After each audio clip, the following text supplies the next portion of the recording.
Now that we understand what loops are conceptually, there is one small idea we need before writing our first loop, and that idea is nothing but iterable. Because when you see code like for x in items, okay, most beginners focus on the word for here, but the real mystery is not for. The real question is what exactly is items here? What kind of thing can Python go through one by one? Okay, and that thing is called an iterable. And today we will understand this deeply without any heavy theory. So let's think about something very simple first. So far in Python, most of the time we have been working with single values.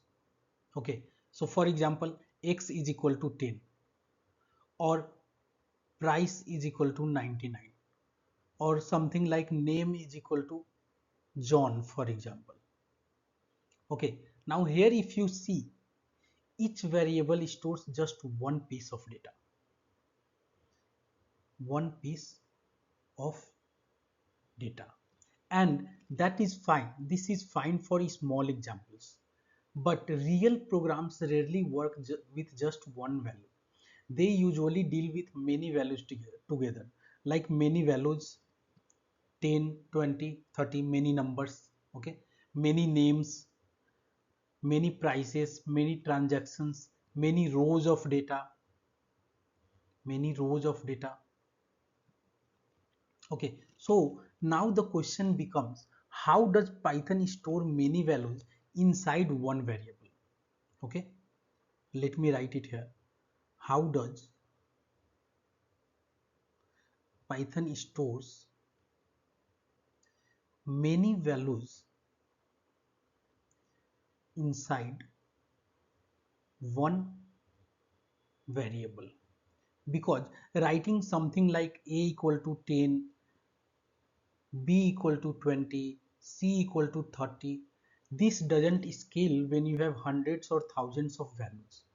So Python provides containers that can hold multiple values together, that we have already read about, like list, tuples, set, dictionaries. Okay, so for example, let's say numbers. This is a list that contains 10, 20, 30, 40, 4 values here. Okay, now let's see, imagine Python looking at this list here. Okay, let's say Python is looking at this list. Now Python can naturally move through each and every item of this. So this is first number, this is second number, this is third number, this is fourth number. Okay, Python can go through this one by one. Okay, Python can go through this collection one value at a time. Okay, and this is the key idea. Okay, Python going through all these value one at a time is the main key idea, I would say. Okay, anything, so anything that Python can go through one item at a time is called iterable. So what is iterable? Anything that Python can go through, okay, one item at a time, one item at a time. Okay, so an iterable is not a complicated thing here. If you see simply, iterable is not that complicated. It is simply a container of multiple values through which Python can traverse one by one, and that is the whole idea. Okay, don't try to memorize this thing. Okay, try to understand, and if possible, just remember one thing: something Python can go through one item at a time. Okay, that's all iterable is. Now here is the simple mental picture that I can give. Okay, think of an iterable like a box that is shown here.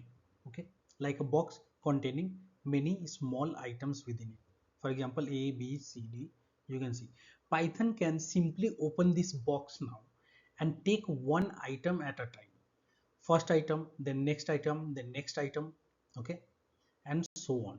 So iterable simply means a collection that can be traversed. So here is something interesting. A string in Python is also iterable, even though it looks like one single word. Okay. Internally, it is many characters. That is collection of characters here. Okay. So Python can go through it character by character. Python sees it like this: P, Y, T, H, O, and N. Python sees it like this, and that is why strings are iterable too. Okay, here I have only given a concept for string, how string is iterable. I do have a separate video on string. If you want more in-depth understanding of how exactly a string works in Python, please go and watch that video. Link is available in the description. Now the next is tuple. Okay, so it also holds multiple values similar to list. So Python can again go through one by one element within tuple. So tuples are also iterable. Okay, similarly sets and dictionaries are also iterable. Okay, so in real life we rarely process only one item. Okay, we rarely process just one thing. We process many rows, we process many transactions, we process many users, we process many prices. Okay, so programs constantly deal with iterables, that is collection of items, and that is why this concept is so important. Okay, now the interesting part is, if Python can go through items one by one, the next natural question comes: can we make Python, can we make Python automatically process each of these items? Can we repeat an action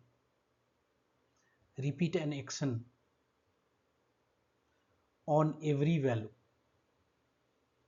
And that is exactly what loops do, and that's what we are going to learn next. Now that we know what Python can go through, the next step is learning how Python goes through them using loops. So in the next video we are going to understand for loops. So that's all for this video. Thank you and happy learning.